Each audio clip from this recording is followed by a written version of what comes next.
Olá, muito boa noite. Estamos aqui mais uma vez para compartilhar uma palavra com os irmãos. E eu espero que nessa noite você possa ser alcançado e convencido pela palavra a praticar aquilo que está escrito. E o mais interessante de tudo é que nesse tempo agora, nesse momento em que separei para estar aqui em oração, o Senhor trouxe algo poderoso ao meu coração. Está no livro de Romanos, no capítulo de número 12, a partir do verso número 9, e diz assim a palavra do Senhor: o amor seja não fingido, aborrecei o mal, apegai-vos ao bem, amai-vos cordialmente uns aos outros com amor fraternal, preferindo honra uns aos outros. E o mais engraçado de tudo é que nós estamos aqui escandalizando uns aos outros na internet.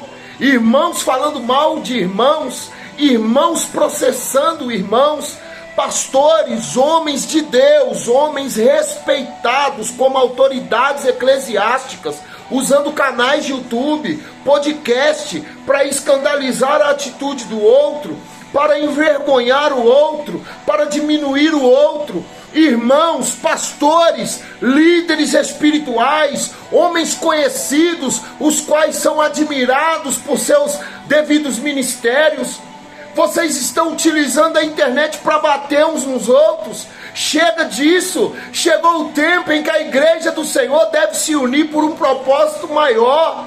E o propósito de Jesus é que nós venhamos ser uma igreja incorruptível. No tempo de Jesus não havia distinção de pessoas. No tempo de Jesus não havia crimes pequenos, crimes grandes. O Senhor amava de forma vagarosa. O Senhor dedicava o seu amor a todas as vidas. E hoje vocês consultam a vida de pessoas, se tem ou não passagem na justiça, para exercitarem cargo de liderança na igreja, para serem levantados como obreiros, precisam primeiro passar pelo crivo da justiça dos homens. A palavra de Deus, ela é muito clara quando diz no livro de 2 Coríntios, capítulo 5, versículo 17, se alguém está em Cristo, nova criatura é, as coisas antigas passaram, tudo se fez novo. Nós precisamos dedicar a igreja do Senhor como amor. Você não é uma balança, você não é aquele que mede, porque a palavra de Deus também declara: a medida com a qual você medir, você também será medido. A medida com a qual você julgar, você também será julgado. Não precisa ter nomenclatura para poder pregar o evangelho da verdade. O evangelho que me libertou, o evangelho que te libertou, ele já te dá total condição de ser um ministro da palavra. Não sejamos hipócritas. Onde a igreja do Senhor vai parar? Quem é você para determinar quem pode ou não exercer um cargo ministerial dentro da igreja?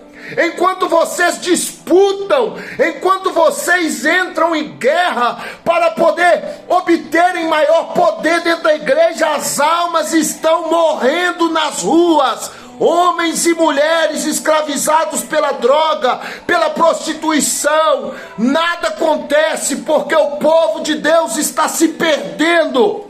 Deixa eu dizer algo para você aqui. Por que os milagres não acontecem mais nas igrejas?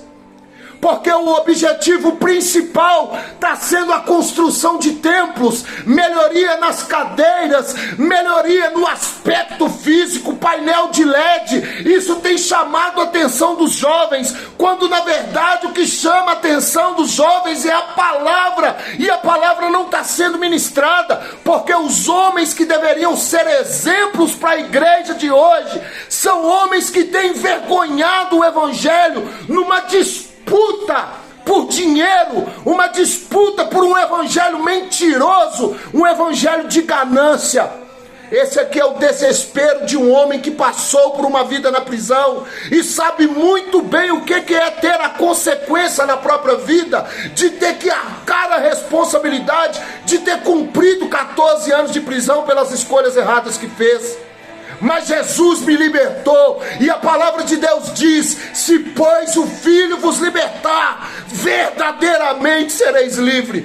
Desperta, igreja, ame mais, cuide mais, invista mais no reino. Para de investir na estética, para de investir no painel, para de achar que a sua igreja é a melhor, para de achar que a sua igreja é a mais bonita, quando na verdade as pedras vão ruir, mas nós seremos salvos, iremos morar com Jesus, e isso é o que realmente importa.